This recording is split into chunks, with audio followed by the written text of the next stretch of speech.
All right, everyone, welcome into the Dustytron channel.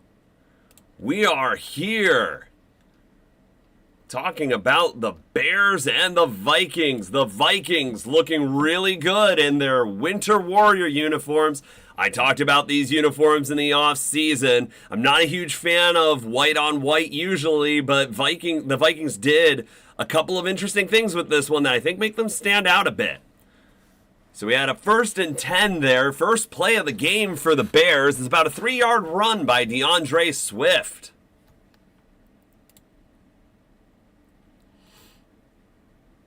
And for anyone new and joining here, out of focus there.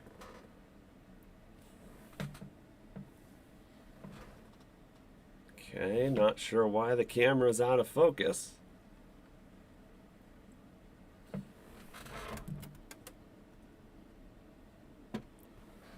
There we go.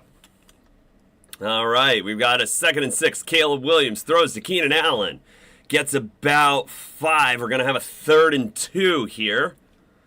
Yeah, I got to say, I'm a little bit disappointed with how Keenan Allen and DJ Moore have performed so far this year with the Bears. I thought those were two really good signings in the offseason for the Bears. But yeah, it just hasn't really materialized. I drafted DJ Moore a lot in drafts. I didn't tend to draft Keenan Allen because I had already drafted Moore. I didn't think they were going to be that good that Caleb Williams could support 2 receivers, but I thought at least one would go well. And so Williams, he's scrambling around, trying to get to the first, really fighting for it, but can't get there. The Vikings hold. And Bears most likely will punt the ball here.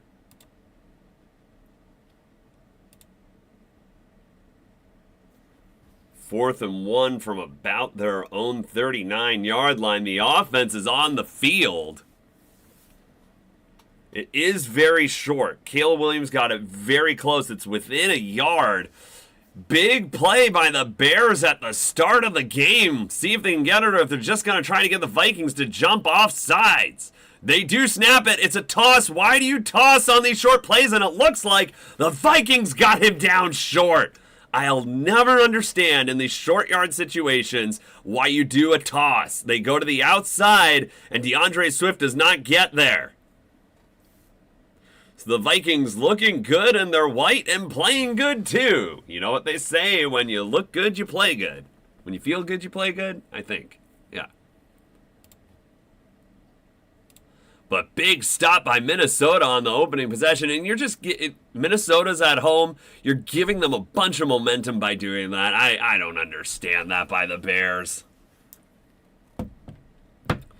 But yeah, ex-Panther Sam Darnold taking his first snap under center from the Bears' 39-yard line. Hands it off to Aaron Jones up the middle. It's a good gain for 6 yards. Yeah, Sam Darnold, what a season he's been having. And I find it interesting because you saw the Vikings last year. They didn't do particularly well. But you saw the Vikings 2 years ago, and they were undefeated in the one-score games. And this is a very similar year where they're winning those really close battles. Darnold under center, Jefferson in motion, ends up on the left side. Takes the snap. It's play action. Darnold steps back, throws across the middle. Can't quite get Jordan Addison. Incomplete. Yeah, so seeing these, I feel like the Vikings helmet logo needs to be bolded a little bit more. They blend, from a distance, they blend in too much there.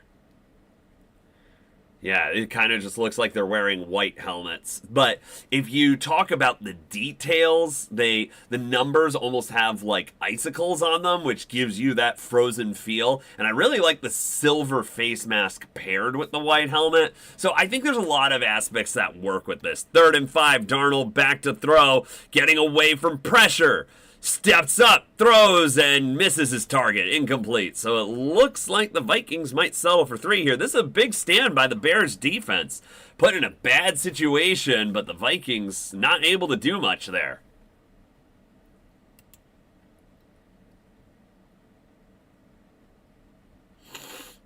Yeah, I think Darnold kind of just threw that one away, but it does look like they are lining up for a field goal. Looks to be about 50 yards.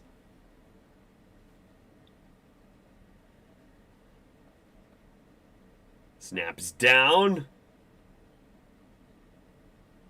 And it's good. So that's 3-0 Minnesota early on in the first quarter off a turnover on downs from Chicago. It's the first quarter, 3-0 Vikings. You are listening to my live reactions here on the Dustytron channel.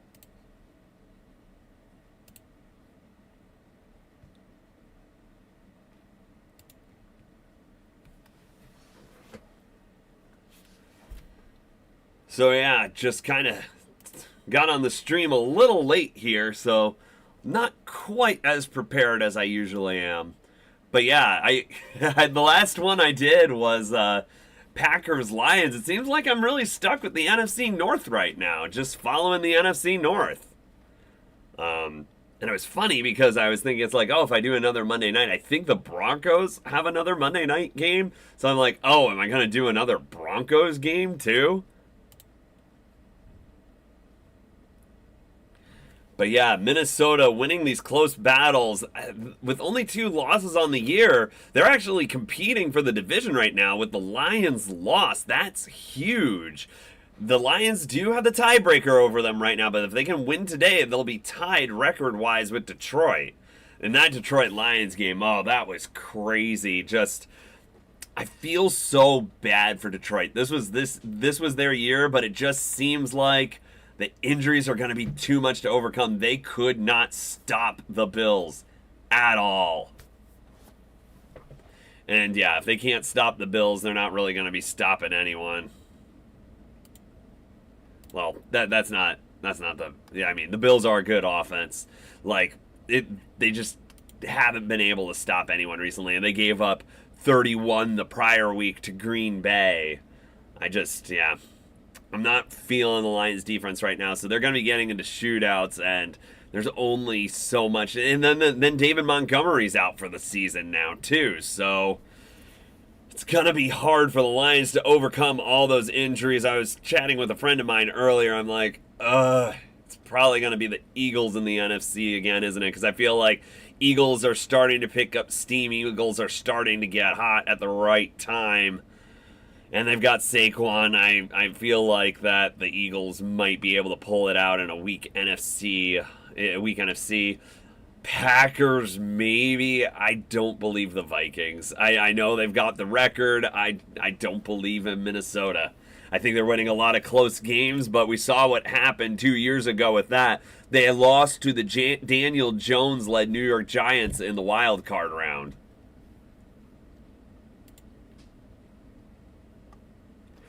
So Vikings getting ready to kick off, leading 3-0 with about 12 minutes left in the first.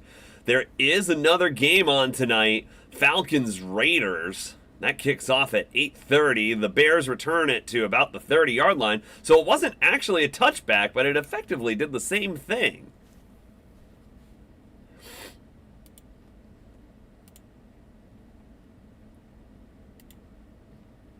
And yeah, I haven't been on for a little bit doing one of these live streams because I actually got sick after my last one.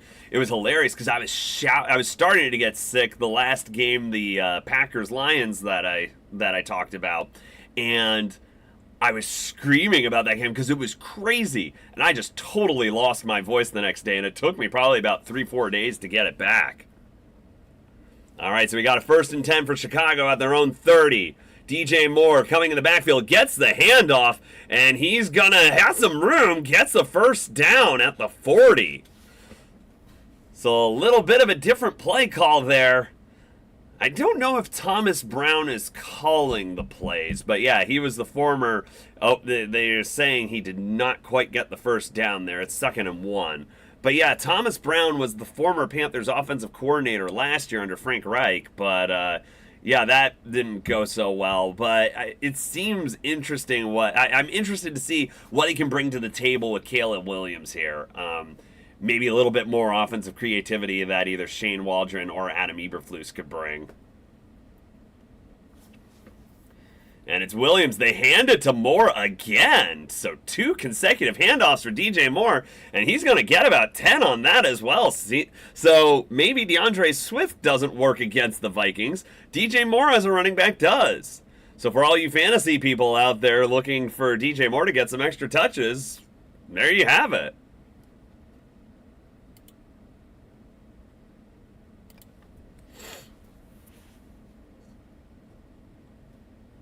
For anyone watching the stream, if you're not subscribed, give that bell a click. I appreciate it. Or, yeah, click the subscribe button, hit the bell, all the stuff. Giving the stream a like, too, helps. Caleb back to throw, throws, gets it to Swift out in the flat. Swift got a first down. Bears offense starting to pick up some momentum here, as I believe they've crossed midfield. But yeah, regarding the Falcons-Raiders game, I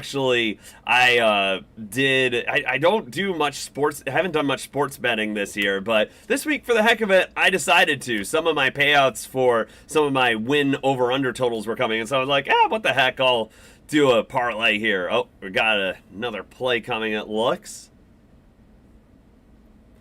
As we wind to 10 minutes...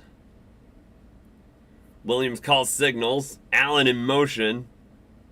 Play clock winding down. Get the snap off. Hands it off to DeAndre Swift. He gets about 2 to the 40-yard line of the Vikings. But yeah, no, I had a 7-leg parlay. I do alternate spreads. It's a very conservative parlay, so it's like I did like Cowboys plus 13.5 or something like that against the Panthers, which I actually did also bet the Cowboys money line because the Panthers were favored in that one, and I knew with expectations they were not going to win that game, or at least it wasn't going to be they were going to blow them out. So that's where my alternate spread 13.5 came in. All right, Caleb Williams throws. It's a bubble screen to Roma Dunze, and he's going to get another Bears first down as they get it to the Vikings 29. So kind of a miserable first possession for the Bears with that 4 and out, but they've moved the ball on this one as they're deep into Vikings territory and almost into the end zone, into the red zone. But yeah, so I was saying that I have one more leg I need to hit, and that's the Falcons plus 9 tonight. And I just really have a hard time believing that the Desmond Ritter-led Raiders are going to beat the Falcons by 2 possessions, but you never know. It's the Falcons. It's 1st and 10 for Williams. He's back to throw. He's got some defenders in the backfield. Throws it away. So it's going to be 2nd and 10. Good job avoiding the pressure. There were 3 Vikings in the backfield. Couldn't bring him down. He just tosses it out of bounds.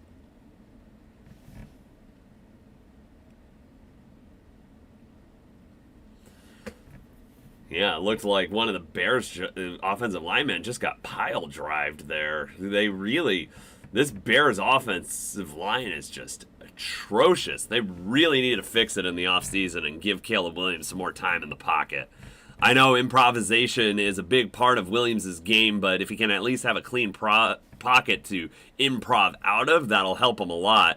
It's a RPO, and Williams keeps, and that only goes for 1, so they're going to have a 3rd and 9 here.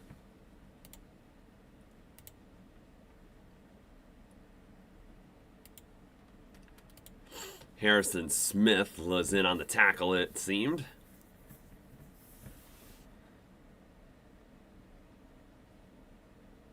Yeah, does a good job reading it and shuts it down.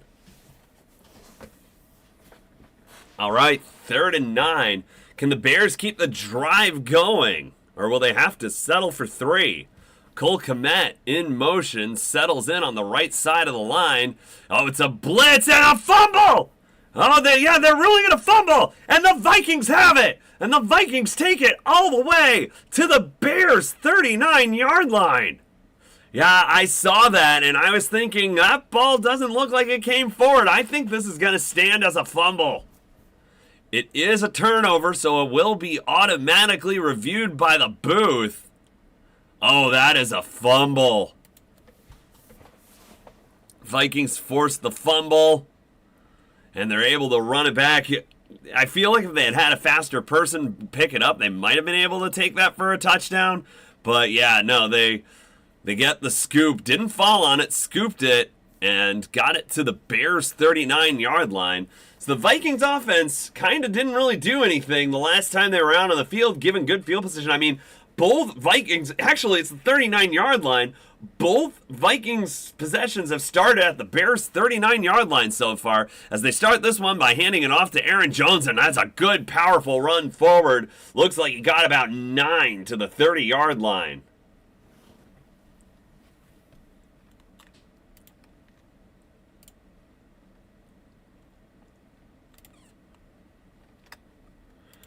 As we're already halfway through the first quarter, 3-0 Vikings over the Bears.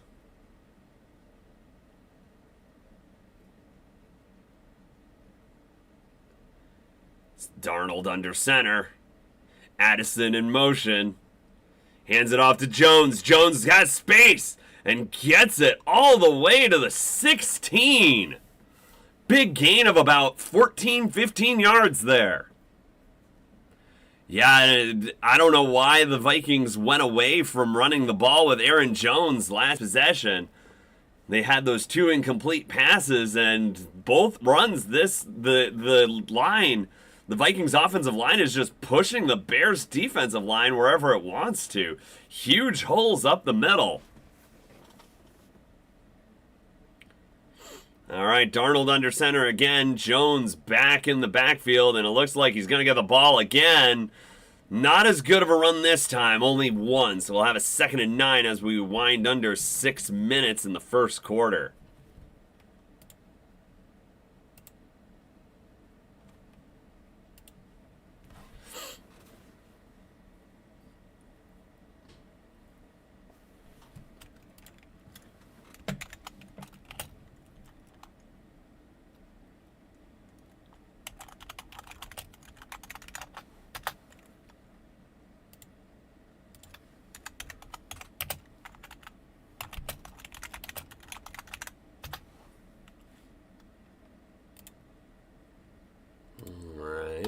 Pulling up some stats from the game right now.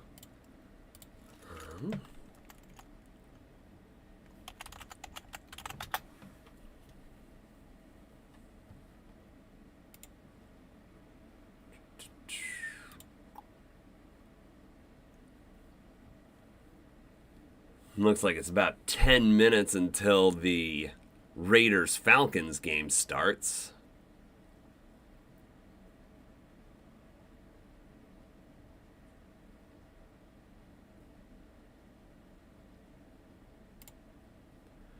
So yeah, Caleb Williams, 3 of 4 right now, 24 yards passing. Rushing is interesting. DJ Moore is the leading rusher for the Bears right now. 2 attempts for 18 yards, 19 a carry.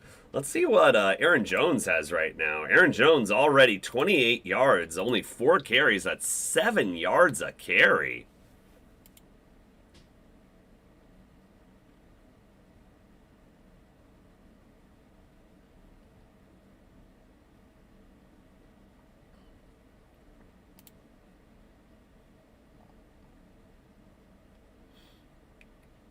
Yeah, DeAndre Swift, Roma Dunze, and Keenan Allen are the only receivers with receptions for the Bears.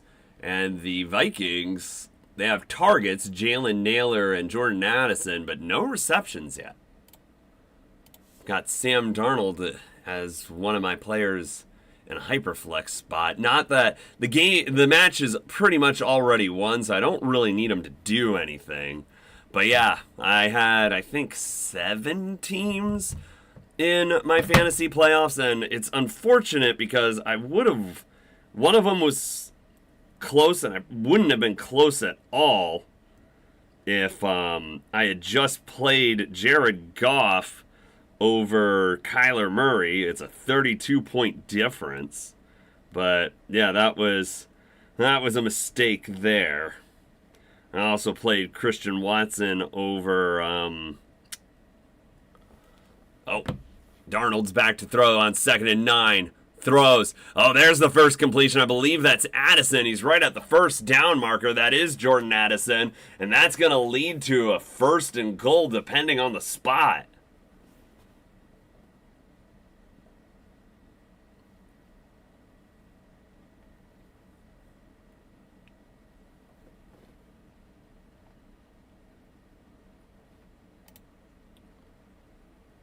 Yep, it is indeed 1st and goal for the Vikings. Let's see what they come up with here. Darnold's under center. Looks like Jalen Naylor's in motion. It's a fake handoff to Aaron Jones. Darnold towards the end zone, and he's got Justin Jefferson for the Vikings touchdown. Believe that's about a 7-yard touchdown pass. And the Vikings making the Bears look silly right now. 9-0.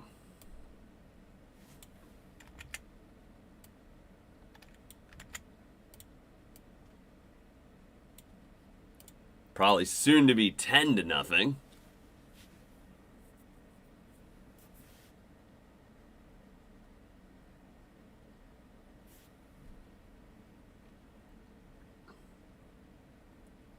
And it is indeed 10-0. They get the PAT. So we have got Vikings 10, Bears nothing. You are listening to my live reactions here on the Dusty Tron channel.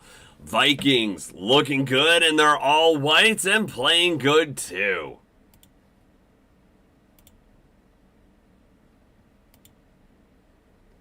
So yeah, I had just been saying Darnold didn't have any completions. Comes out 2 for 2, 16 yards and a touchdown. Right after I said that. It's the anti-Jameis Winston curse. I cursed Jameis Winston in my first stream. He's going on the final drive. I said, you know what? I think he's going to lead this touchdown drive. And then the next play he throws the pick 6, which ended the game pretty much. So I call it the Jameis Winston curse. The anti-curse. 10-0 Vikings over Bears. And the Vikings, it's just been short fields. The Bears keep making mistakes, which leads to short fields to the Vikings. They had a promising drive going, but we've talked about that Bears O-line, and it kept letting defenders through, and they got to Williams and forced the fumble. Were able to advance at 20 yards and gave their offense great field position.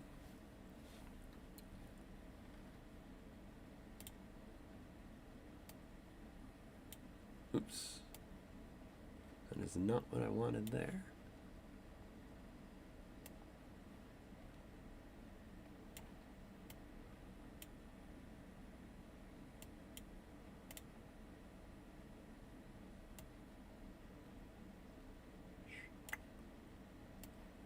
There we go. No. There we go.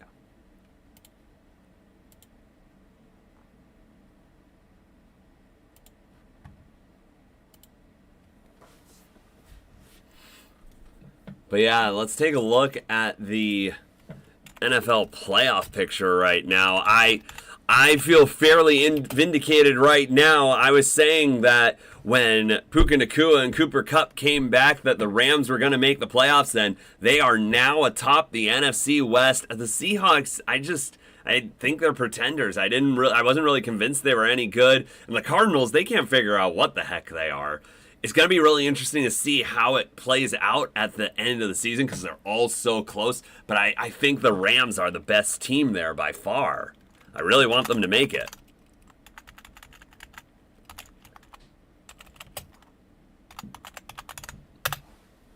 All right, we have a kickoff here. Looks like it's going to be a dynamic touchback. Yep, it is kneed down by the Bears player.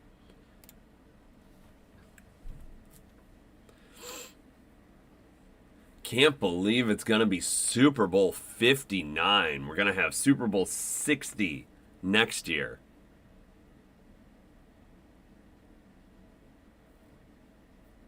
So looking at the playoff picture, it does look like the Vikings have clinched a playoff spot, but they are trying to still win the division. All right, we've got Williams under center, command in motion. Hands it off to DJ Moore again in the backfield.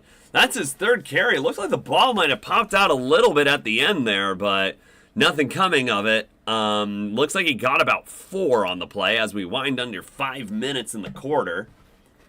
Yeah, DJ Moore, 3 rushing attempts so far. It's really interesting that Thomas Brown is doing that. Williams under center again. They go no huddle.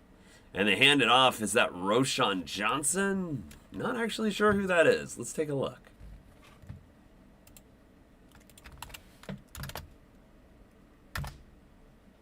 Oh, it's Travis Homer, former Seattle Seahawk, who's bounced around the league with a couple of teams. Travis Homer gets the carry, and it got him a first down. DeAndre Swift is in the backfield here. Yeah, I don't know if they're necessarily going to beat the Vikings by just doing nifty things with running backs in the backfield, but we'll see. Play clock is winding under 4. They got to get hurried. They do get it off. Swift is going to be met at the line of scrimmage. Maybe got one. There were definitely some Vikings players raking up the ball there, trying to pop it out. They're hungry for another turnover after getting one on their last defensive stance.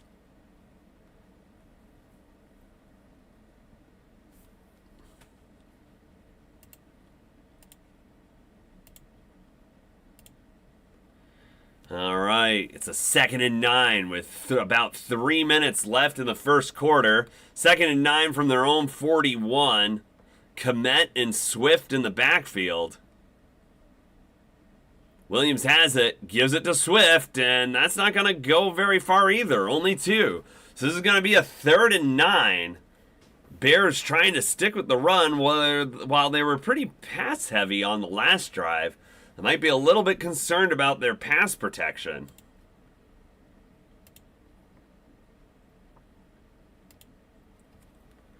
Yeah, after giving up that fumble on the last possession. Yeah, and that gave Minnesota a short field, and they were able to turn it into 7. 10-0 Vikings over the Bears with about 2.5 minutes left in the first quarter. 3rd and 7 for Chicago. Williams has the snap, steps forward, throws. Oh, it got tipped. Tried to get under. One of the Vikings tried to undercut the ball. Looks like it was Harrison Smith. That could have been disastrous if that had gotten intercepted. Yeah, I think it's just a good read by Harrison Smith, reading Williams' eyes as he steps up. Yeah. Oh, he knows it too. He could have picked that one. Just goes right through his hands. And I know it's worn out at this point, but that's what they say about corners and safeties, why they couldn't play wide receiver. Corners are wide receivers who couldn't catch. All right, so they punt and it's downed by the Vikings. I think that's Powell. At about the 9-yard line. Let's see. Yeah, Brandon Powell. Yep. So we've got 10-0 Vikings over Bears. This first quarter's been all Vikings so far, but this is the first time that they will not start at the Bears' 39-yard line, and they'll start actually at their own side of the field for that matter. And they are within their own 10-yard line, so if the Bears defense can be opportunistic here, they might be able to either get a turnover or kind of keep the field position battle in their favor. But the Vikings have kind of had their will moving the ball so far, especially with Aaron Jones in the running game. So the Bears are definitely going to have to make some adjustments in order to prevent that from continuing to happen. But yeah, looking at the playoff picture right now, there's only 3 spots available in the AFC, 4 spots available in the NFC. But for the AFC, the Chiefs, Bills, Steelers, and Texans have all clinched the playoffs. I feel like the Texans, it's just because everyone else in the AFC South is so bad. Yeah, they clinched the AFC South with a 9-5 record. I believe the Colts were the only one that could have overtaken them. And yeah, they must have the tiebreaker over them because yeah, the Colts are 6-8, could finish 9-8, but the Texans must have the tiebreaker.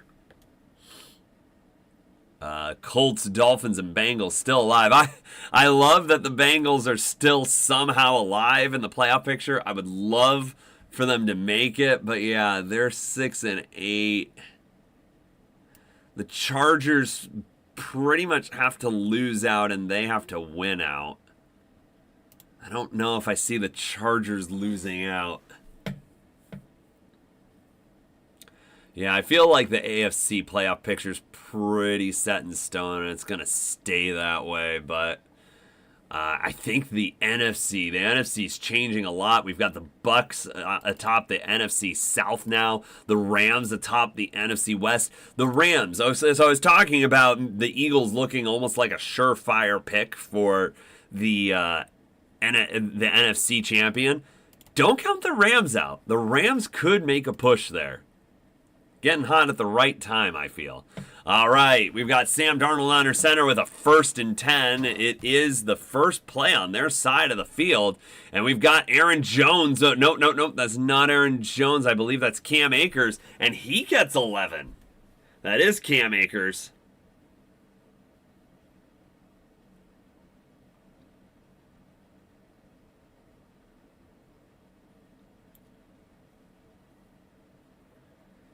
But yeah, that is not how the Bears want to start, just getting run all over there. It's an 11-yard pickup by Cam Akers. Darnold out of the shotgun. He's got Jones in the backfield. Oh, Darnold's going long. He's got Jefferson, but overthrew him. Wasn't a ton of separation for Jefferson there, so Sam Darnold does the right thing and leads him further. But, yeah, little too far for Jefferson. I know Jefferson is fast, but, yeah, he's not going to get under that one. So it looks like Cam Akers is coming back in for this play. Vikings mixing things up a bit there. Yeah, I do find it kind of ironic. Like, I know Minnesota is cold this time of year, but they're playing in a dome, so I don't know how much you can claim Winter Warrior there. Oh, Cam Akers gets the ball, but is smothered in the backfield by the Bears. Let's see who that was. DeMarcus Walker brings him down for a loss of about 2, it looks like. And it's going to be a 3rd and 12. Vikings up 10-0 over the Bears. So the Bears really need this 3rd down. The Vikings have had their way with the Bears so far in this game. As we wind under 1 minute left in the first quarter, 10-0 Vikings over Chicago. They've got 4 wide receivers, and that looked like a false start by Minnesota. That is indeed what it will be. It's making this 3rd down even more difficult.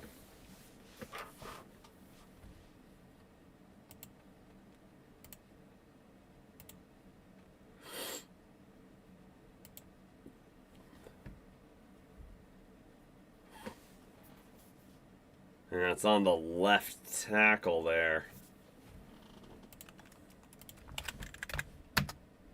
Oh, it's Cam Robinson coming over from the Jacksonville Jaguars with the false start. Sam Darnold out of shotgun. Back to throw on 3rd and 17. Throws it underneath. It's Aaron Jones. Oh my goodness! He got the first! He's stretched. Maybe they're going to call him out of bounds before the stretch, but I thought he got that. What an effort by Aaron Jones to try to pick that up. But they are calling it 4th and 1. Yeah, it's a dump-off play, but I think it's designed to get the blockers out in front there. Oh, it's going to depend on where his shin hit down. No, they overturned that and call it a first. So the Bears were going to get off the field, but they give up a 3rd and 17. And that's how the first quarter is going to end. What a deflating play for the Bears defense. Had him at a 3rd and 17 and couldn't get him off the field, but gotta give credit to Aaron Jones. That was a heck of an effort on that play. End of the first, 10-0 Vikings over the Bears. You're listening to my live reactions here on the Dusty Tron channel.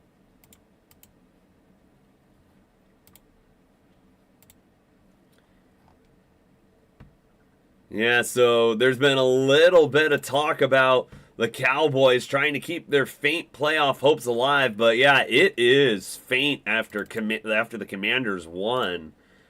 Yeah, they must still have the ability to get the tiebreaker, but I think the Commanders have to lose out and the Cowboys have to win out. The 49ers are not out of it yet. They have to win out, but like if they win out, they could just get it by record. The Rams only at 8-6. The 49ers could finish 9-8, but you just feel like it's over in San Francisco right now. They just can't get anything going. And granted, they destroyed the Bears last week, but this last Thursday night football game, glad I didn't decide to stream that one. That was a snooze fest, the 12-6 game. Yeah, and it's actually funny because I did actually play Cooper Kupp in one of my leagues, and I feel like he single-handedly lost a lot of people their fantasy playoff matchups. The one I had him in, everybody else went crazy, so I actually won that matchup. But yeah, as far as fantasy playoffs go, I think I had 7 playoff matchups, and I lost 3 of them, so I think I've got 4 teams still going. Now, let me think that through. I've got those 2. Won that one. Won that one. Won that one. Okay, no. So I think I had 8. I had 8.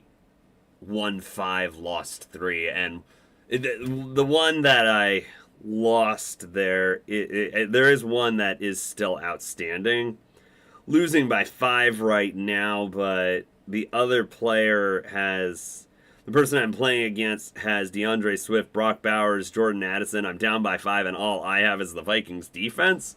So Vikings defense needs to get me some touchdowns here, because that's the only way. But, I'd probably have won this if I just played. And I had been playing Jared Goff for the past couple of weeks. I just got in my head about the Bills defense, thinking that I was going to perform well against Jared Goff, make it a tough game, but I should have seen the injuries they had in that secondary. All right, so we got 1st and 10 for the Vikings. Darnold throws it to Addison. Looks like it's about a 8-yard gain. Gonna have a 2nd and 2 here.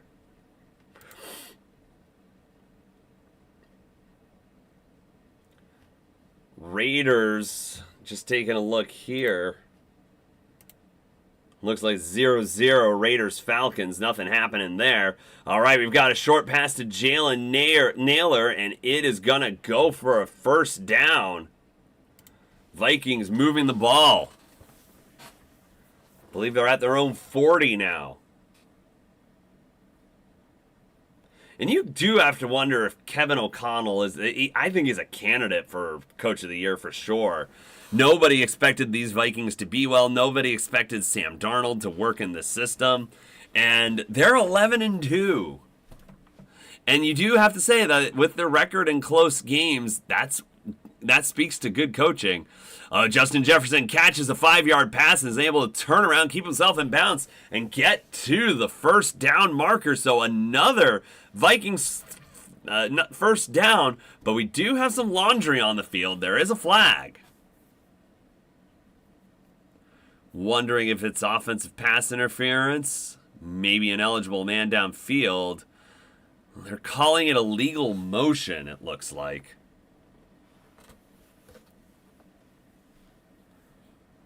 Looks like they're gonna flag Cam Robinson again, so that's 2 penalties on Cam Robinson in this game.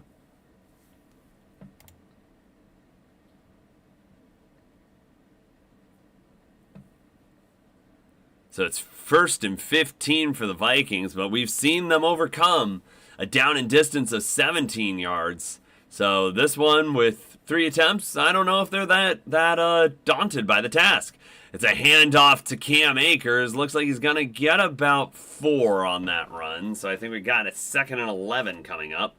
Vikings leading 10-0 over the Bears. Okay, 2nd and 10, so it's officially a 5-yard run. As we run close to 13 minutes left in the second, 10-0 Minnesota over Chicago. Darnold gets it from the shotgun on 2nd and 10. Throws across the middle. Oh, he had Jefferson, but it's just out of his reach. Yeah, he was trying to get it past the middle linebacker and led Jefferson a bit too far there.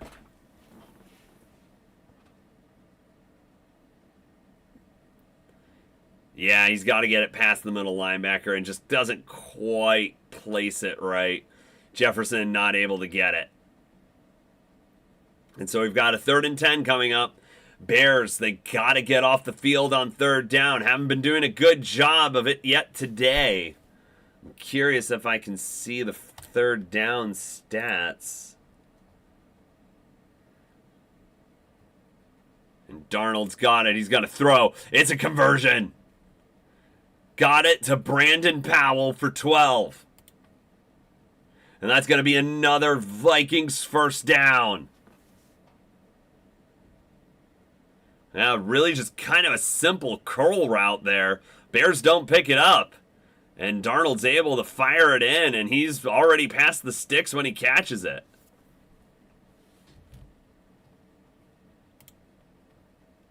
And so now they're on the Bears side of the field. This drive started at the Vikings' own 9-yard line. Jordan Addison in motion.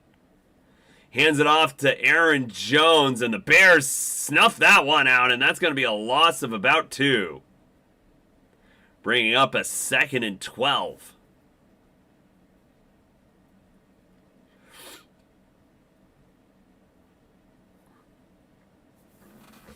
$10-0 Minnesota. Hoping to add to this lead.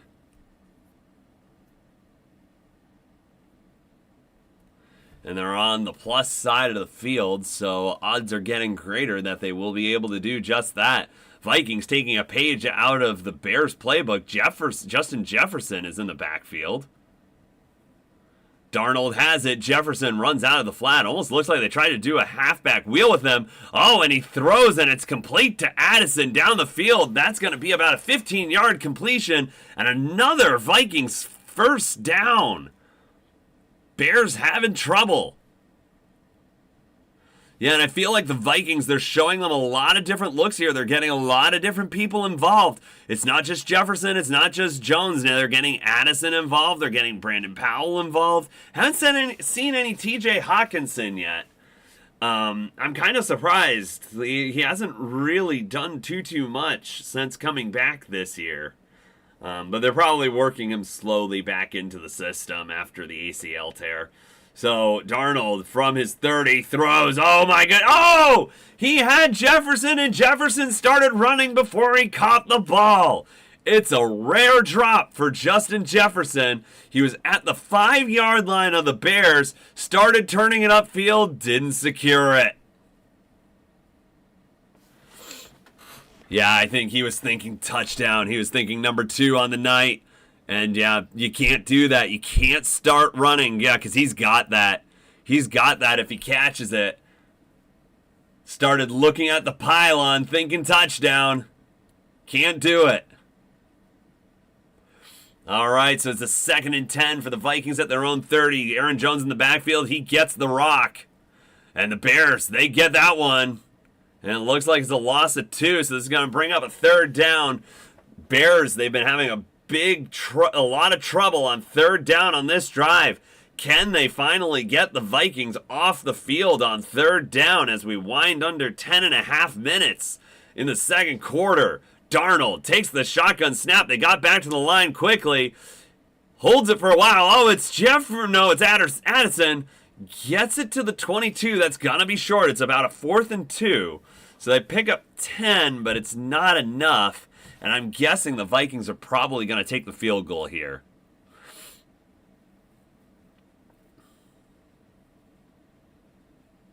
Oh no, the Vikings offense still out on the field on a 4th and 3. Gotta wonder if they're just going to try to get the Bears to jump.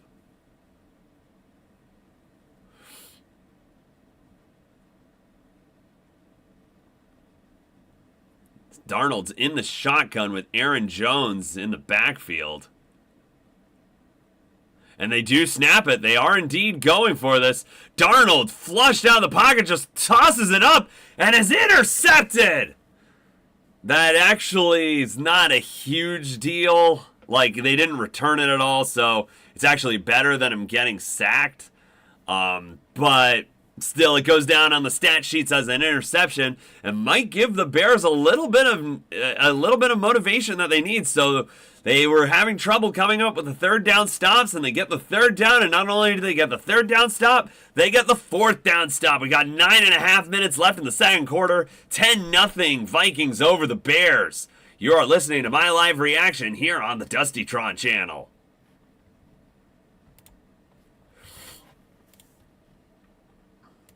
So let's take a look at some of these teams' remaining schedules.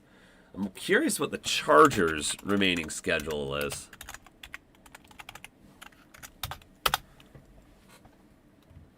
Because, yeah, really the only way one of those wild card teams, the Colts, Dolphins, or Bengals, gets in, they're all tied at 6-8. Only way they get in is if the Chargers lose out. Maybe they could get a tiebreaker over the Broncos if the Broncos lose out. Not sure. But yeah, the Chargers, they play the Broncos, the Patriots, and the Raiders. So I think it depends on tiebreaker. But the Patriots and Raiders, that's pretty weak. I see the Chargers winning those two. The Chargers probably will lose. I think the Broncos will beat the Chargers next week. So that 7th seed is really, I think, the only thing you're going to see change in the AFC playoff picture. But the NFC, yeah, Falcons trying to fight for the NFC South.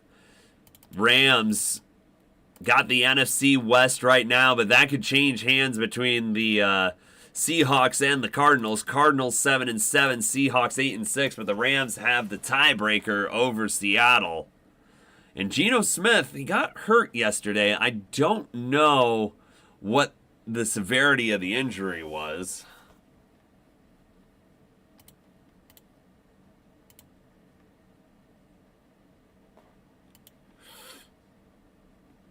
And for any of those just tuning in, this is the Dustytron channel. Like and subscribe if you can. Helps the channel out a bunch. So the Bears get a stop the first time they have all day. Vikings do only have 10 points out of that, though.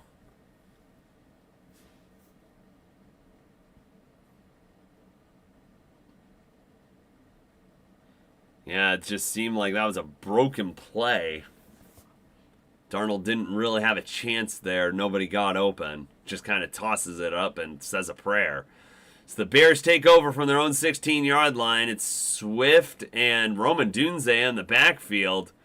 And it's a handoff to Swift. He's going to go forward for 1. So the Vikings have done a very good job of keeping all Bears running backs under control who aren't named DJ Moore.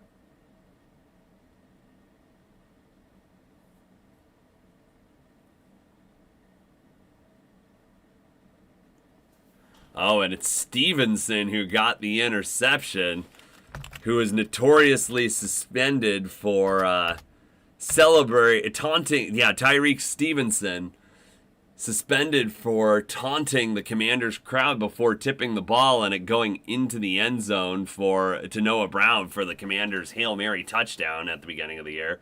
Oh, we've got a screen to Keenan Allen. Looks like he's going to be about 4 yards shy. We've got a 3rd and 4 coming up for Chicago.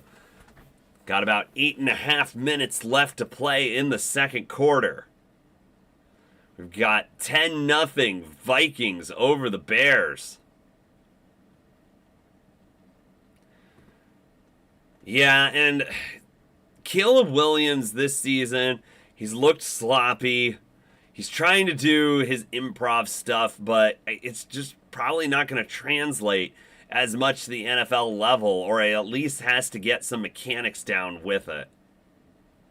Williams, lots of time in the pocket. That's rare, but the Vikings swarming in. They get him short of the line. He's able to fall forward for about 2 yards, but the Bears are going to be 2 yards shy, and based on how they performed on the 4th down earlier in the game, I have a feeling they're going to let this one go and punt it back to the Vikings.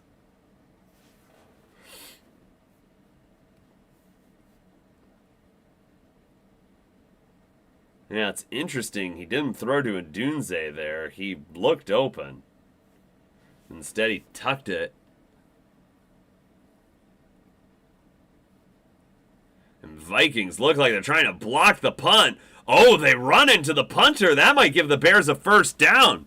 The Vikings clocked him, and there is a flag on the play. Brandon Powell returns it to the 30-yard line, about a 6-yard return. But yeah, I think the Bears are getting a first down out of this. The punter comes up gimpy after that. Vikings brought the house and run into the kicker. It doesn't matter the variation of the penalty. It was a 4th and 2, so the Bears are going to get a first down from this.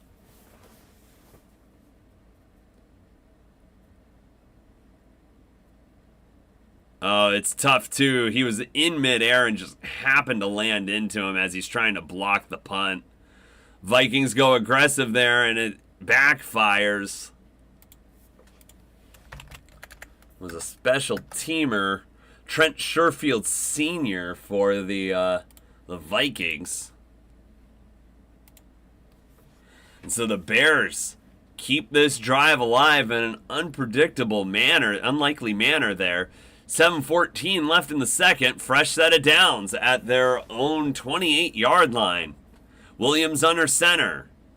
Odunze in motion. Hands it off to Swift, and finally they get something going on the ground there. Looks like about a gain of 6 for DeAndre Swift.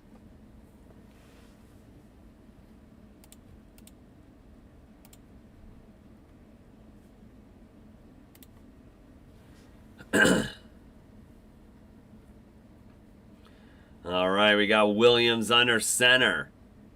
Hands it off. This is another handoff to Swift. He's able to get to the outside. Has the first down and more. About 3 yards past the first. I believe that's a gain of 7, and it's a Bears first down.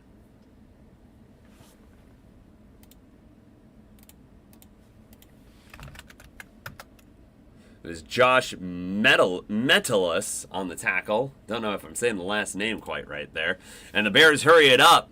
Get to Swift again. Wow, he's getting some work here. That looks like it's about another 6-yard gain. DeAndre Swift getting down the field swiftly.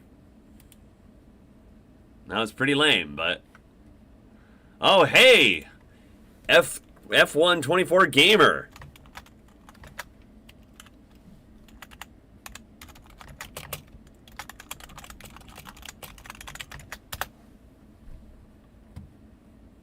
Welcome to the stream.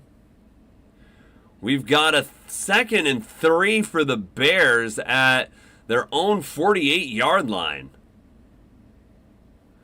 Throws it to Kmet in the flat. Gets it past the first down and more. Gonna get it to about the 4, depends on the spot, might be the 38 of Minnesota.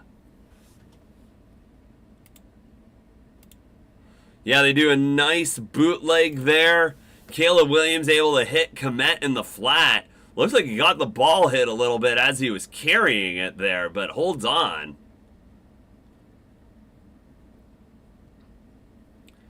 Yeah, they call it the 38, so the Bears making their way down the field as they, as we approach 5 minutes left in the half. And Dunze in motion. Williams throws it's a screen to DJ Moore, but there were a lot of Vikings in the backfield there. He's somehow able to get about 3. That could have been ugly. Yeah, they call it 2, so 2nd and 8 for the Bears here. Can the Bears get some points before the half? All right, we've got a handoff to Swift. Looks like it's about 2. 2-yard gain, so we've got a 3rd down coming up for the Bears.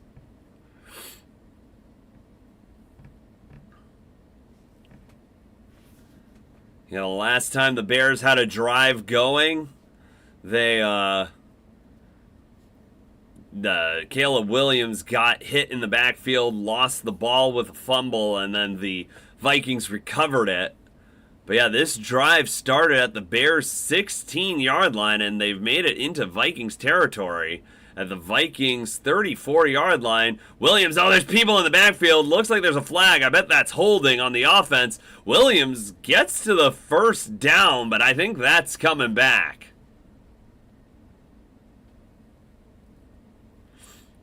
Yeah, as soon as he was able to get out of the sea of white jerseys there, you could see the flag fly. That's almost immediately, especially with the flag in the backfield. The backfield judge seeing that, yeah, you know that that's offensive holding and that's coming back. It's on the left tackle. Yeah, that's pretty blatant. You almost might be able to call the left guard on a hold too, and that's actually the center. So holding all around on the Bears on that play. And we've got a 3rd and 15. Keenan Allen in motion. Goes to the right side. They got trips on the right side. Cole Kmet out to the left. It gets it to Moore. Moore, he's got some space and very close to the first down line. They're going to mark him 1 yard shy. And will Thomas Brown decide to go for this?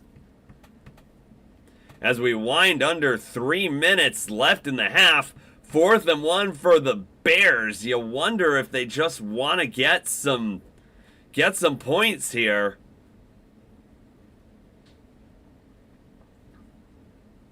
It has not been a good night for the Bears to keep drives going. But here they are. Williams under center. Might just try a hard count. Nope, they give it to Swift. They try to go up the middle. Second, oh, the second effort looked like he was going to get there, but he slipped. And he is going to be short, and the Bears will not get points again. With 2.5 minutes left in the second, and the Vikings are going to get the ball back.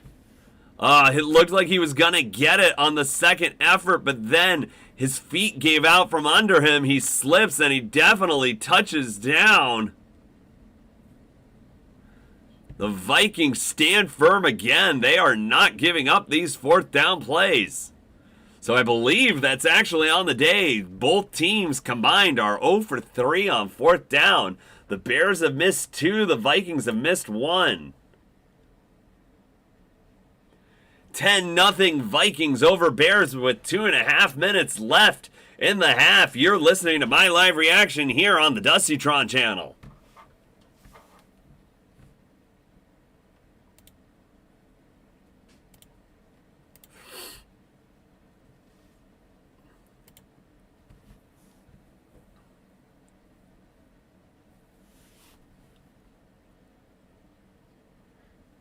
Gotten 2 likes on the stream. I appreciate it.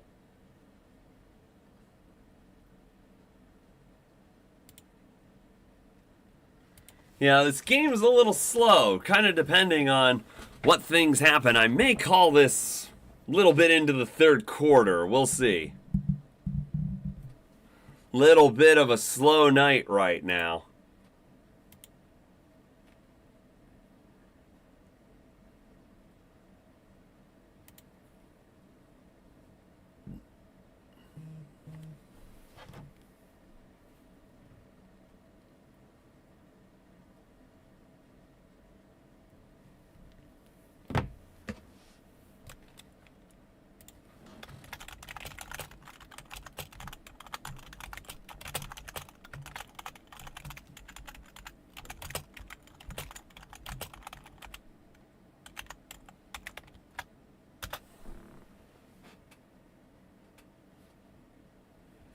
But yeah, my thoughts overall on the Vikings all-white uniforms, I think they work up close, but seeing them at a distance, and that's the unfortunate thing where you can have a good design on the helmet, but from a distance, you kind of just look like you're all white. Yeah, so it doesn't look much different than like the all-white Jaguars uniforms or something with black numbers. Just checking over here on the Falcons game, it looks like Kirk Cousins got a touchdown pass to Drake London. And I had this fantasy playoff matchup where I had all of these random players. I did have Drake London, though, and Drake London gets a touchdown. And so it's just like everybody got touchdowns in that one. And I pulled off the upset on it. So the Vikings start with a toss to Aaron Jones. Looks like it gets about 3 yards as we wind under 2.5. Probably gonna go to the 2-minute warning here, I would presume. They do come back to the line, 2nd and 7. All teams have all 3 timeouts. Oh, is that a false start? And they call the play dead, so I'm guessing it is. False start on the Vikings. Hopefully it's not on Cam Robinson. Oh no, it is on Cam Robinson, his 3rd flag of the night. Former Jaguar causing problems. I think it's only his 3rd week with the team, if I'm not mistaken.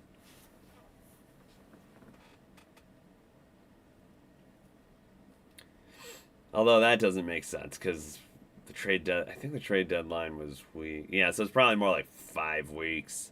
Trade deadline was week 9, I think. So that is the 2-minute warning. The Vikings have a 2nd and 12.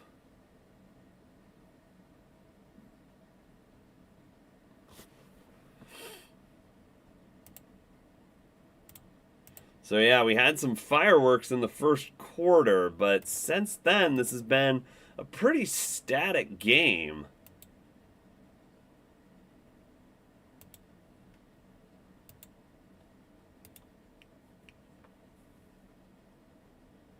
Oh, I think that was the game I was thinking of. Broncos Chargers was one that I was like, oh, if I do that, it's the Broncos again. But that is actually a pretty important game.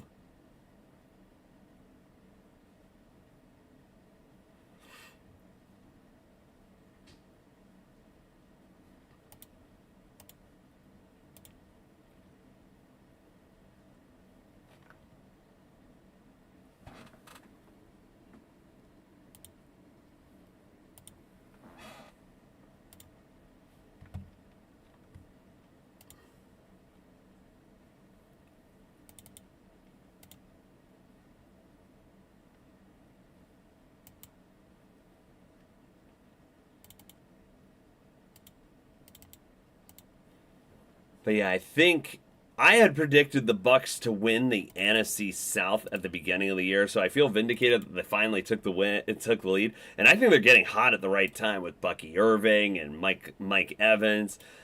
Unfortunate Godwin is out for the year because I feel like their offense would be pretty unstoppable. And I like Baker Mayfield's story right now. I really do want to see the Bucks do well. Traditionally, I'm not a huge Bucks fan, but I can say that I'm a Baker Mayfield fan.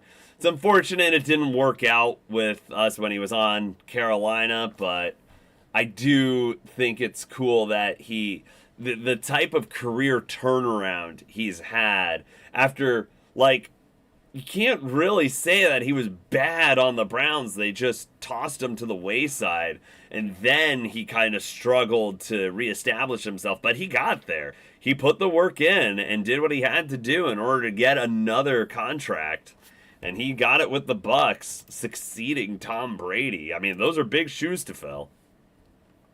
And he got them to the divisional round of the playoffs last year. It looks like he's going to get them to the playoffs again this year.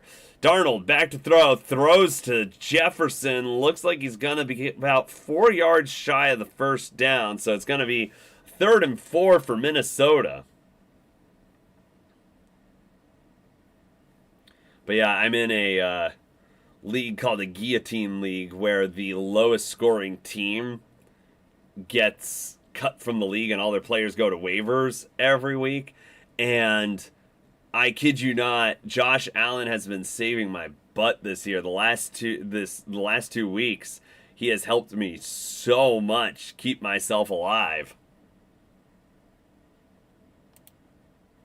And yeah, that was actually the league where I had Cooper Kupp put a 0 on, but I had Josh Allen, Mike Evans, and James Conner, and they definitely helped keep me in the upper echelon of scorers for the week. So I'm going to make it to the final three, I think. All right, we've got Darnold from his own 34-yard line. We've got a 3rd and 4. Addison in motion. Darnold back to throw. Looks. Go. There's Hawkinson. And he's going to get out of bounds at about, I want to say, the 39-yard line.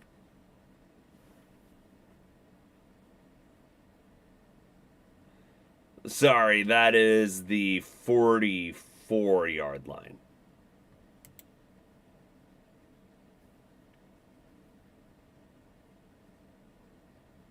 And he got out of bounds, so no need for the Vikings to use a timeout. Falcons Raiders are just into the second quarter. It's 7-0. Falcons over the Raiders.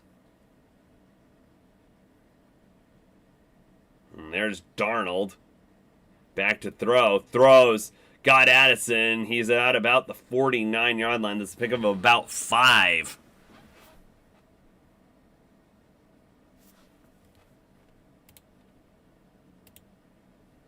Got about a minute 19 left in the second.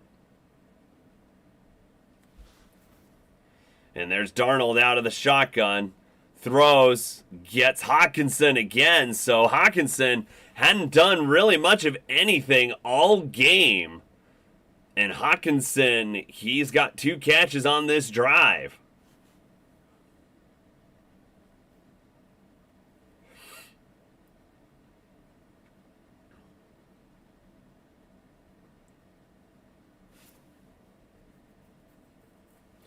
Yeah, you do wonder if it's kind of interesting with Daniel Jones going to the Vikings if he'll ever play for Minnesota. Darnold's contract is expired at the end of this season, so it'll be interesting to see what Minnesota does, especially with J.J. McCarthy in the wings. Darnold throws, gets Addison across the middle, and he took a shot. And I think he's a little dazed.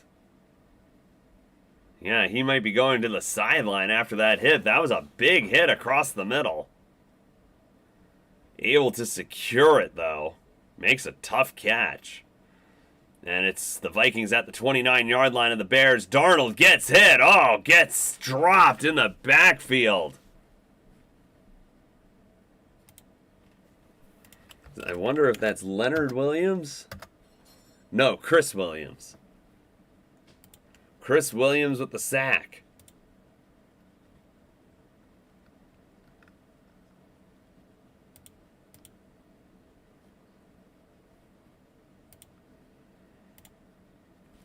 .49 seconds left in the second quarter. Vikings take time there. They are definitely in field goal range, so we see if they can put on another 3.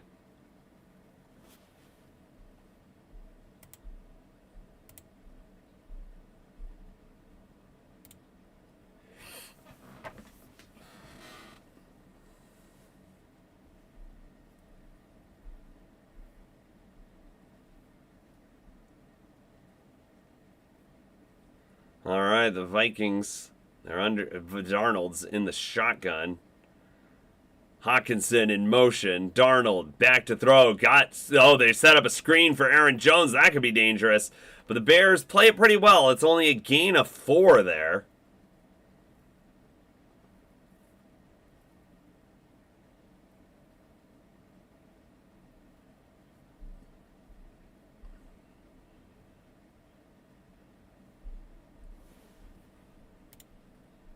Vikings with 1 timeout left, about 33 seconds left in the half.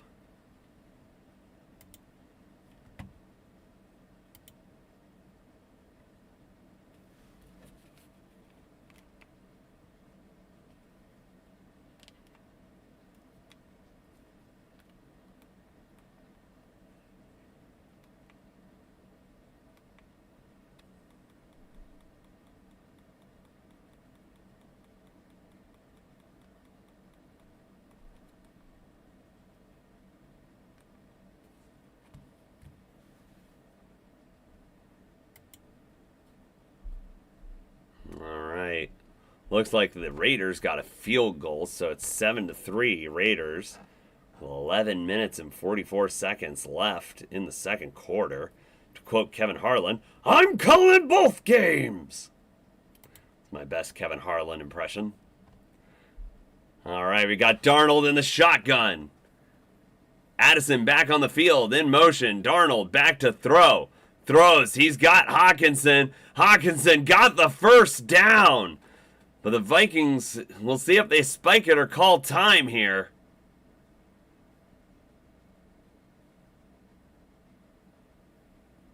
Looks like they called the timeout.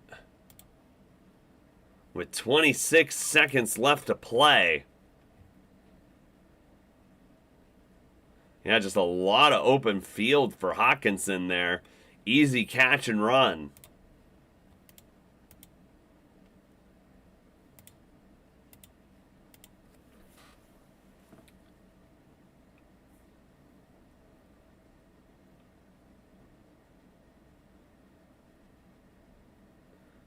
Yeah, and I gotta say that I'm a fan of seeing Sam Darnold do well. He had flashes with us with Carolina. We had that one season where we almost made the playoffs with a 7-10 record. But, yeah, like, I've seen flashes. Oh, there's a corner blitz there. Darnold's able to throw it incomplete. It goes forward. He had Aaron Jones there, so it's not grounding.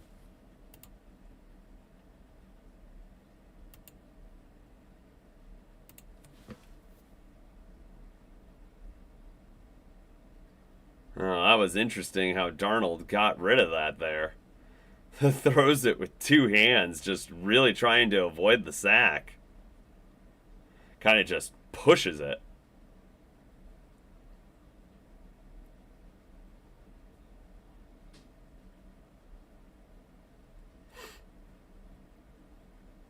So the Bears, they need to stand firm here.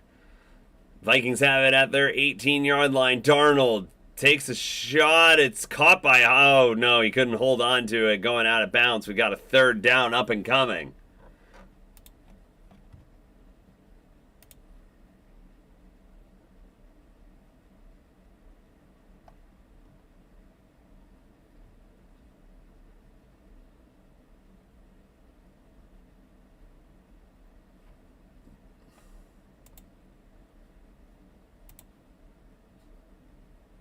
"15 seconds left in the quarter."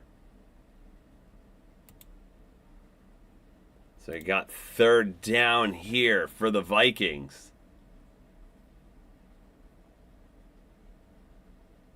And he's dropped by the Bears, but there is a flag on the play.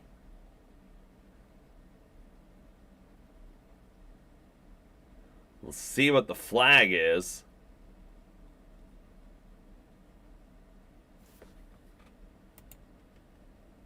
That's defensive offsides on Montez Sweat.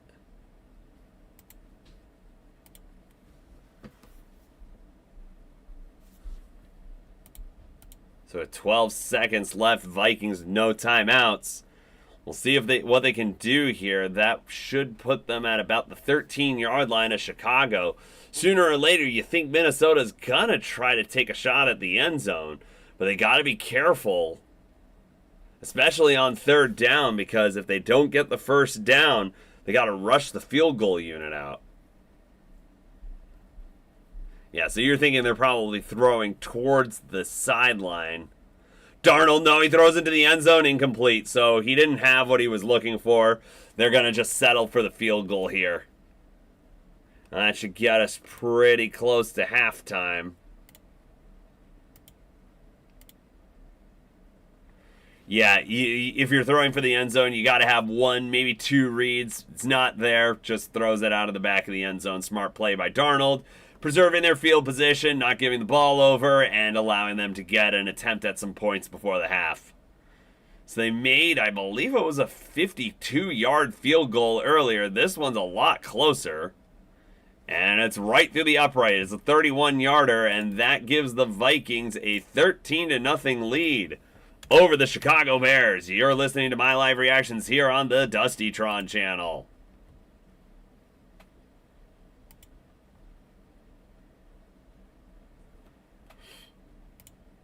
4 seconds left in the second quarter.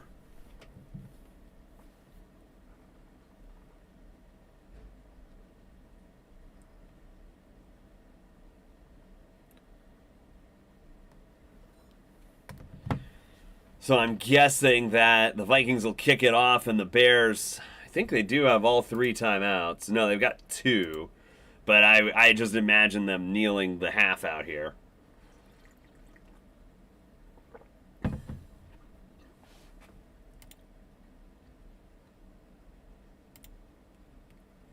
Well, the Vikings pitching a shutout right now, and I think a lot of credit for that goes to Brian Flores and what he's been able to do for this defense. They're a tough unit this year, blitzing more than one of the most blitz-heavy teams in the league. And you can definitely see that that's frustrating Caleb Williams. He's not able to have much time in the pocket. And so here we go. There's a kickoff, and I'm assuming that'll go for a touchback, which indeed it does. Travis Homer kneels it in the end zone, and I believe we're going to see a kneel by Caleb Williams here.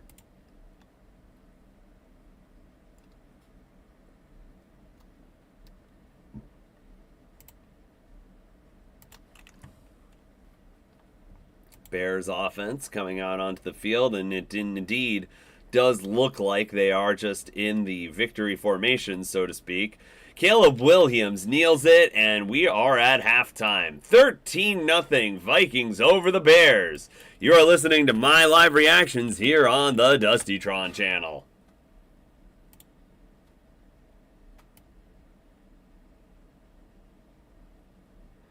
So yeah, we started out a little fast there.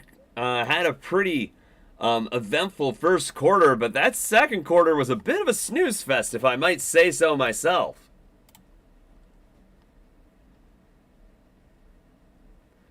But yeah, the Bears, they got to figure something out because they're not getting anything going right now. Yeah, checking up on my fantasy matchups, I am really kicking myself for not playing Jared Goff over Kyler Murray. Yeah, Addison's gotten enough points. The only chance I have, I'm down 14 now. It's just not going to happen. Because, I mean, Minnesota has to continue to pitch the shutout, and they got to get a defensive touchdown, which, I mean, Bears have been sporadic. They've been a bit sloppy, so it's not out of the realm of possibility, but down 14, I don't think a defense is going to do enough with me, especially with the other team having 3 players. So, yeah, don't think it's going to happen in that league. And it's those start-sit decisions sometimes. They come back to bite you. That one's definitely biting me. And it's in a league where I always seem to make the playoffs as the 6th seed, but I can never win a playoff game. I've never won. I've been in the league, I want to say, since like 2018 or something. I usually make the playoffs. I have never won a playoff game in this league. Now, that's not to say that I haven't won fantasy playoff games in other leagues and won other championships. Just that league I'm a bit snake-bitten in. So yeah, 13-0 Vikings at the half. But yeah, fantasy playoffs, first round this week. Yeah, one of mine was a complete shootout. That one I did play Jared Goff in. And then I also had Mike Evans playing.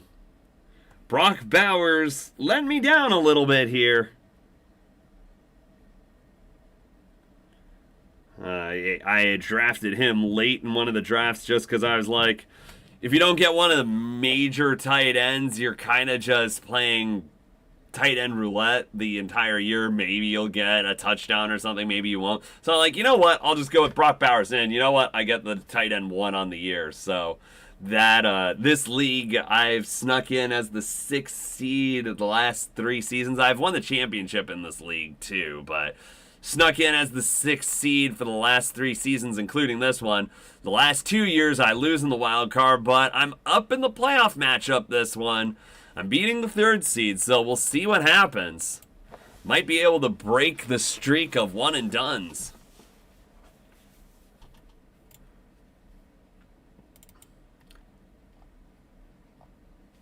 But yeah, I would want to make a lot of playoff predictions in here stuff, but I really do feel like the playoff picture as it is right now is kind of how it's going to play out.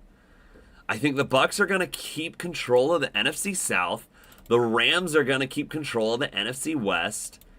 The Packers are going to get that wild card. The Vikings or the Lions are going to get that 5th seed. And yeah, the Commanders are in a great position to get the 7th seed. I mean, maybe you could say Seattle would knock them out there, but I'm pulling for the Commanders there, and I think with Jaden Daniels' talent, they'll get it. And AFC, I think that one's pretty much set in stone. I would love to see Cincinnati make it, but even if they do make it, that defense is so bad, they're not going to be able to get to the Super Bowl this year. But yeah, I think I saw some crazy stat where, like, they've lost 3 games scoring over 38 points. It's something ridiculous like that.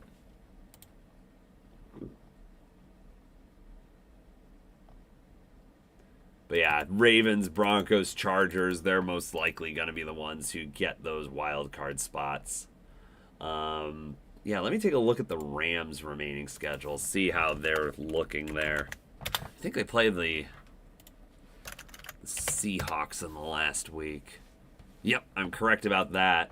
So they play the Jets next week. Jets just had a big win over the Jaguars, and Devontae Adams, he went crazy. I had to spot start him in a Dynasty League. Hadn't been doing that for a little bit because of his underperformance, but had to spot start him, and 43 points later, I'm pretty happy.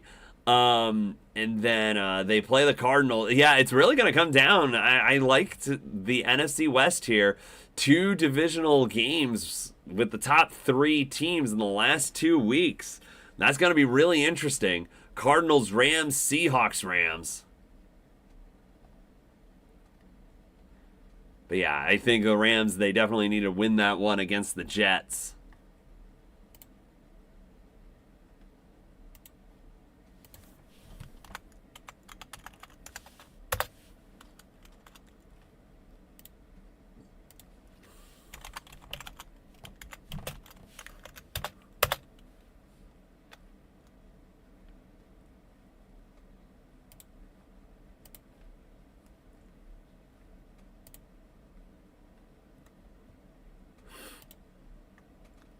All right, for anyone who's here watching, you're listening to the Dustytron channel, my live reactions. Like and subscribe if you can, helps the channel out a bunch. I appreciate it. We're just here chatting football. 13-0 Vikings over the Bears.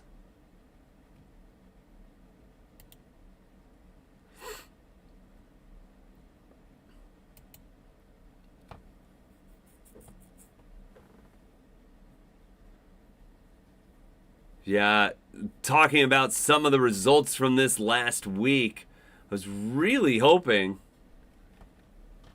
Oh, hey, Sam, welcome to the chat.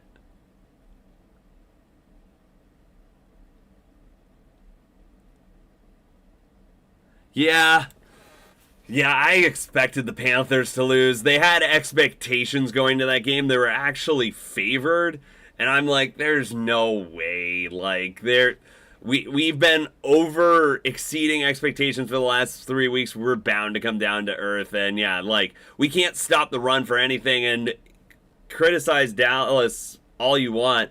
Rico Dowdle has been looking really good in the last few weeks. They were able to run all over us, and that was allowing the defense to clamp down on Carolina. We couldn't run the ball. It was an all-around terrible game. Yeah, the Lions, that one was rough. I was really pulling for Detroit there, but yeah, they couldn't pull it off.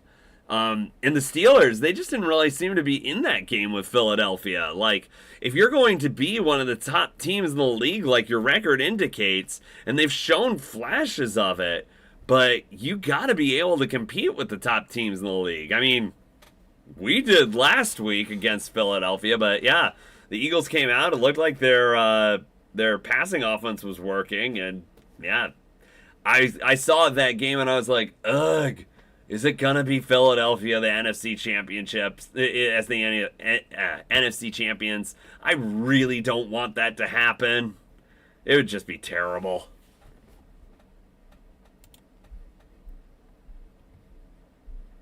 Yeah, I mean, there's Eagles fans out there. I'm sure they love the team, but I'm a Panthers fan and I'm a secondary Giants fan, and I remember those Donovan McNabb Eagles teams just always beating the Giants, and so I just I don't like Philadelphia.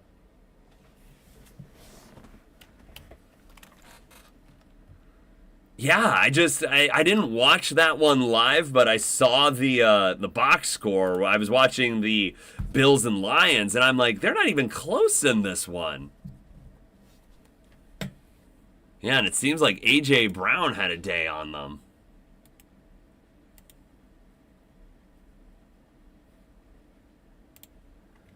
But yeah, waiting for the Vikings and Bears to start back up here. We had a lot of action in the first quarter, but it's only a two-possession game. The Bears still very much in it.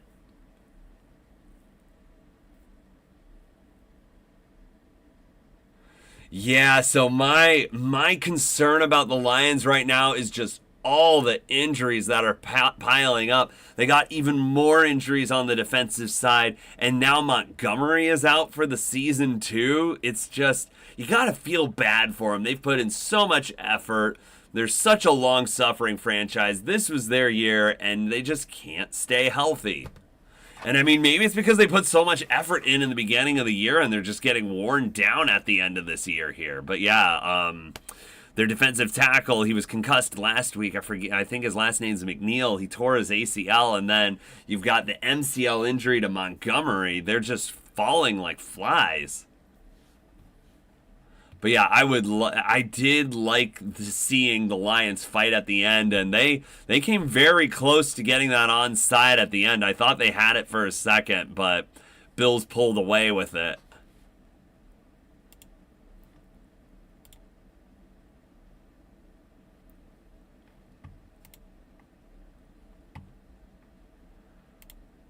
But yeah, Sam, what are you thinking in terms of the playoff picture? I was saying earlier that it looks like I don't really see it changing much from what it currently is. I mean, maybe you could argue the Seahawks might overtake the Commanders. The NFC West, I think might. I think the Rams hold on to it, but we do have Rams and Seahawks and Rams and Cardinals coming down the stretch there. So those games are gonna determine the division. And I think the Rams, I have my money on the Rams pulling that out.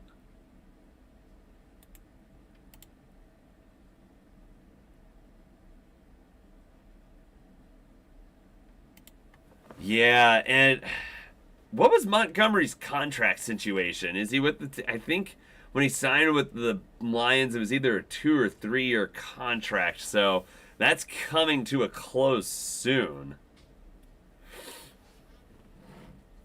Yeah, I'll have to replace him in one of my fantasy leagues. I had him in there, but yeah, won't be able to use him anymore.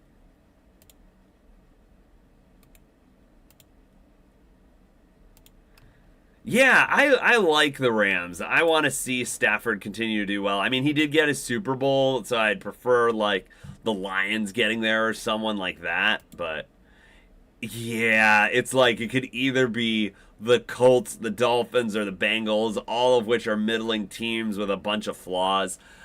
I don't see it happening. Then the Colts just lost a really important game to the Broncos. What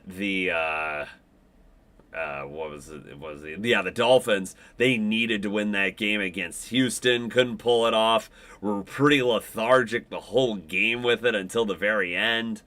And Cincinnati, they pulled out a win against Tennessee, but that's the Titans. And they did only win by 10, and they were struggling a bit earlier. So I think Pittsburgh still has a 2-game lead over. Let me see. Yeah, Ravens 9-5, Steelers 10-4. Okay, so it's only a 1-game lead. Have they played each other? I think they did. And then, yeah, the Steelers won. So the Steelers have a 1.5-game lead over the Ravens.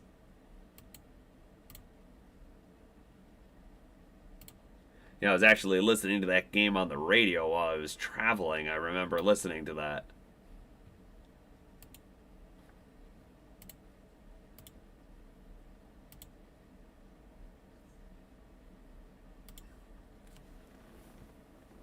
But yeah, we'll see if things can pick up a little bit here in the second half. We're getting underway. Time to update my graphic here. It is a kickoff by the Bears, and we are officially in the third quarter. It is a touchback.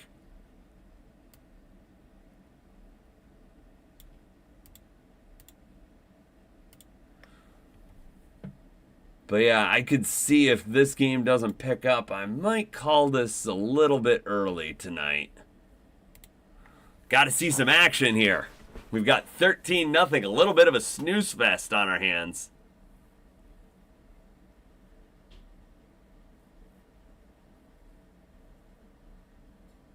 Oh, yeah, the Steelers have a brutal end of the season. I think there's one other team in there where it's like definitely not a cakewalk. Let's see.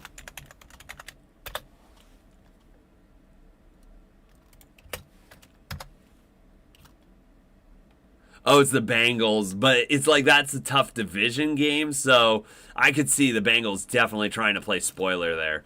So the first play here, it looks like it was a hold on the Vikings. So they're going to go back to 1st and 20.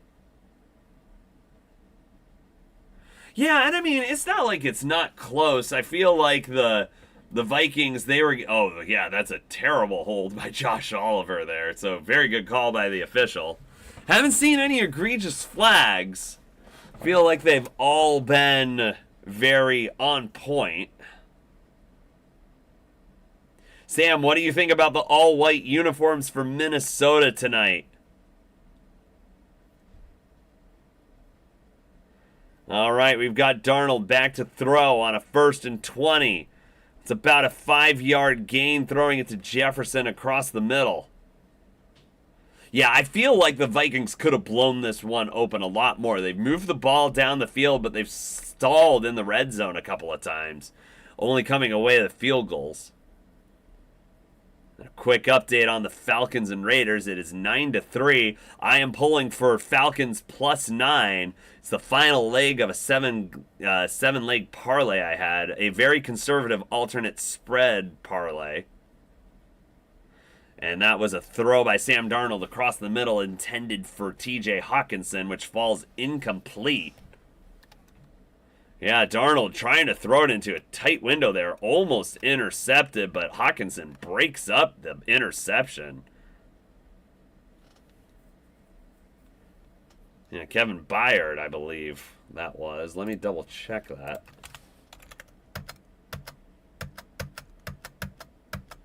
Yep, Kevin Byard.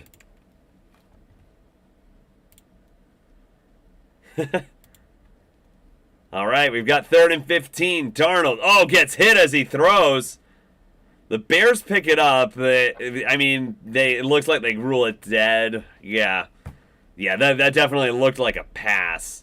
Yeah, I'm not a huge fan of all-white uniforms, but I feel like these ones work, and there's a lot of details on it which kind of plays into the Winter Warrior theme that I really like. And if you look at some of the uniform numbers, you'll see that they actually have, like, icicles coming off the bottom of it, or I think on some of the 4s, it's, like, in the middle of the 4. It's just a nice little touch like that where it's like, okay, this isn't just an all-white uniform. They're trying to accomplish a theme with it. And I think that ice feeling really comes forward with the silver chrome face masks. It's reminding me a lot of like Riddell ice alternate helmets. I think those are really neat. And yeah, that we've got the punt here. And it looks like it's a false start on the Vikings. So this is going to be a 4th and 20 with the Vikings punting the ball away. It's on Dallas Turner. The guy everyone thought that the Falcons were going to draft, and then they drafted, it shocked everyone, and drafted Michael Penix Jr., which There's been a lot of rumblings around the league with Kirk Cousins struggling recently. It's like, hey, when do you put Michael Penix in? I don't think you do when you still have a shot at the playoffs. They're technically only one game out behind the Bucks, and I think they have the tiebreaker over them. They haven't played the Falcons a second time, I think. I have to double check that. All right, so here's the punt. The Bears do not run into the kicker, unlike the Vikings did the last time the Bears tried to punt. And the Bears are returning it. It's a decent return. Gets it all the way to the Bears 49. There is a flag, though, which might mean this is an illegal block in the back.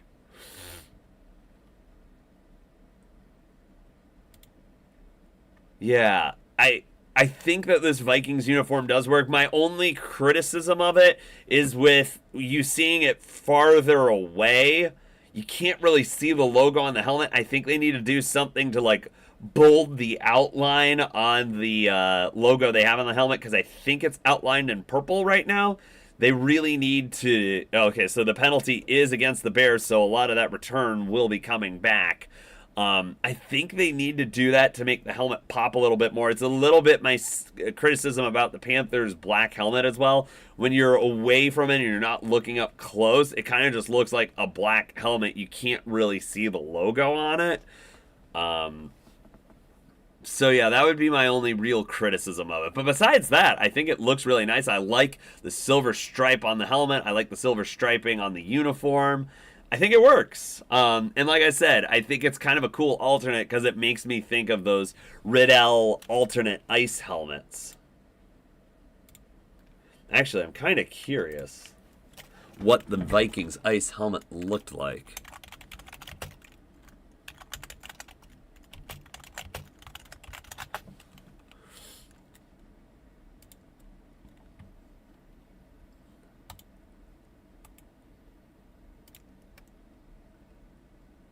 So I'm going to see if I can do this right on my software, but I think I can share it.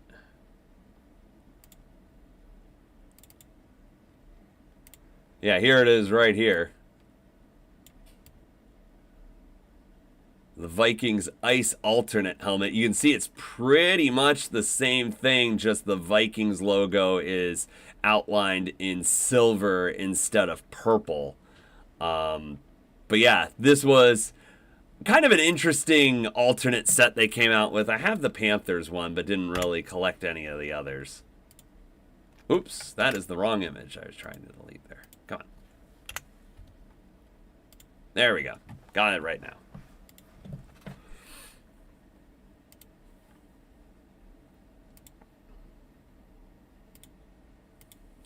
But yeah, we'll see what the Bears do on this upcoming possession. I kind of want to see them try to make it a game here.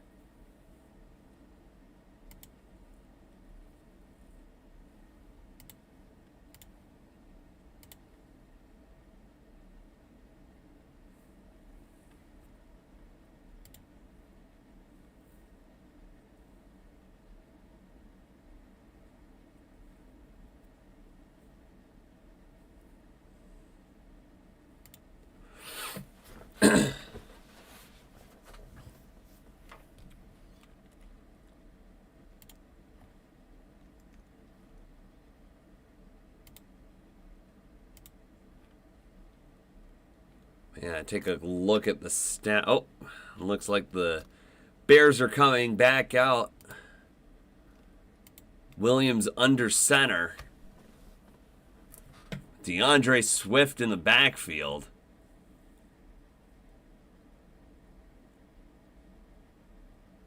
Williams takes the snap. It's play action to DeAndre Swift. Looking at him, doesn't decide to throw it. We've definitely got some holding in the backfield there. Flag is thrown. With 13 minutes and 39 seconds left in the third quarter. It is indeed holding on the Bears.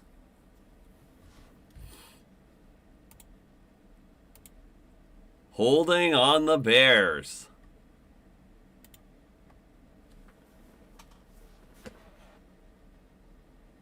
So this one's going to come back. We're going to have a 1st and 20. Yeah, the Vikings defense still pitching a shutout. We'll see if the Bears can break that, but they haven't really shown all of that much in the realm of being able to do that. This is a 1st and 20 from their own 10-yard line. Williams throws the screen to DJ Moore. Gets about 6 to the 7, or maybe 7 to the 17-yard line.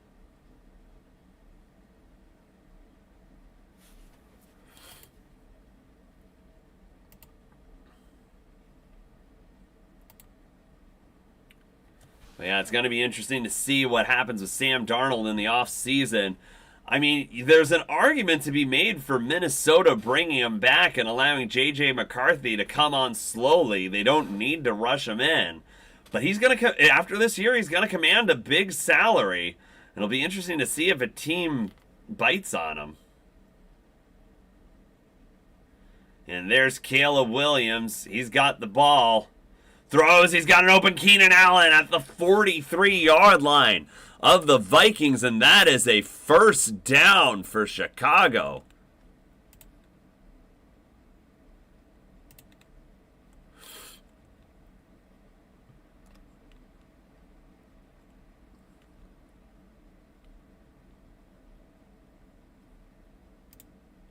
All right, we got Williams on 1st and 10. Keenan throws it quick to Keenan Allen, and he's going to drop that. So it's going to be 2nd and 10.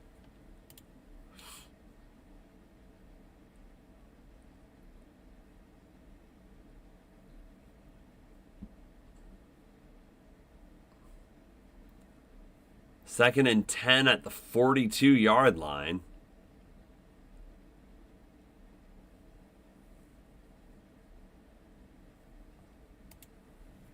Cole Kmet in motion. Williams takes the snap. Oh, we got another screen going. DJ Moore really has to leap up for that one. Gets it. That's kind of a good play for PPR, I guess. But besides that, not much. And we've got a 3rd down upcoming.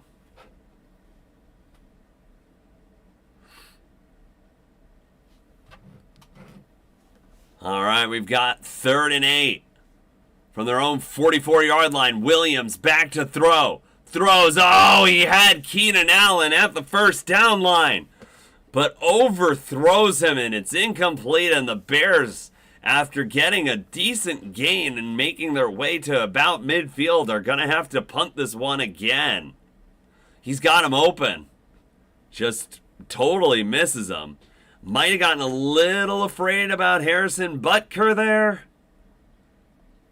Yeah, Butker undercut one of his passes earlier. And there's the punt. And it's going to take a Bears bounce. Well, actually, sorry, that's a Vikings bounce. And the Bears are going to down it at the 5-yard line. Yeah, don't blame you, Sam. I might be hopping off soon, too. This one's a little bit of a snooze fest. But thanks for joining the stream. Have a good one, Sam. Thanks for attending.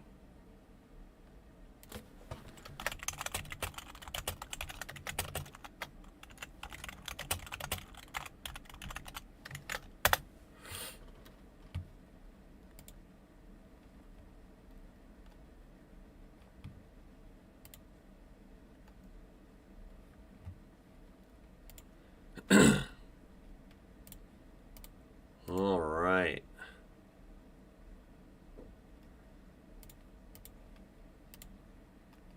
But yeah, for anyone who is watching, this is the Dustytron channel. Like and subscribe if you haven't already. Helps the channel a bunch. We've got 13-0 Vikings over the Bears in a bit of a snooze fest game.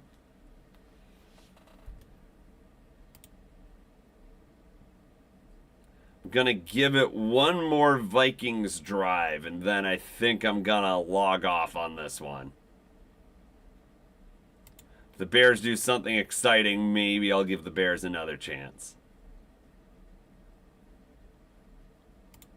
We've got 11 minutes and 39 seconds left in the third quarter. Vikings are going to start the drive from their own 5. They had one, I believe they started at their own 9-yard line earlier in the game. I think they got... No, that was the drive where they failed the 4th down conversion.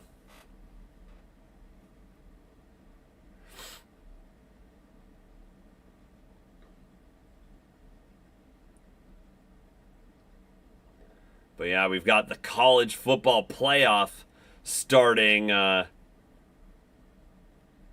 this weekend. I'm definitely trying to tune into those so I have a little bit more of an idea of the prospects coming into the draft. I've been wanting to get a little bit more into college football, but don't know how. But I really feel like this 12-team playoff bracket is going to be a good way for me to get more exposure to it.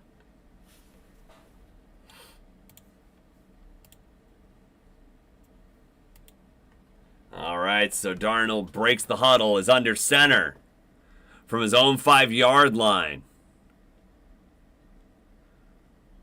And there's Darnold, I believe. Oh, he throws and it gets swatted down. Let's see who that was. That's Daryl Taylor. Oh, if he had been paying more attention, he might have been able to pick 6 that. But swatting it down still is good. Now, there is one interception on Sam Darnold's stat line, but it was kind of just a toss-up on a 4th down, so... And honestly, it got the Bears further down the field. It was almost like a little arm punt. All right, we've got a throw out to Jefferson in the flat. Looks like it's going to get 7 yards. So we've got a 3rd down upcoming.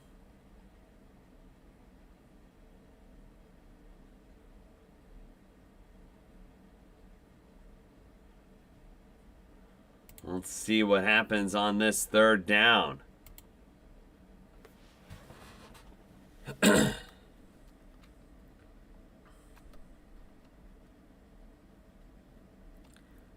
Third and 3 for Minnesota.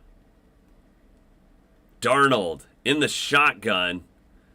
Steps back in the pocket. Throws for Jefferson. Can't hit him. And I'll give this a punt, but I think I'm probably going to be calling this one. Dropping off because this is not an exciting game at all. Gordon tries to intercept it there, but does not get his feet in bounds and doesn't even catch it.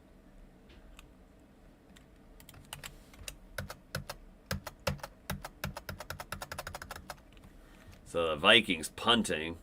I don't think the Bears are trying to block it. Yeah, it gets away clean. It's fielded by the Bears at about their own 38. He gets it to the 42. That's about a 4-yard return. And there you have it. I am going to log off on this stream. The Vikings up 13-0. In what was kind of not a very exciting game, but who knows?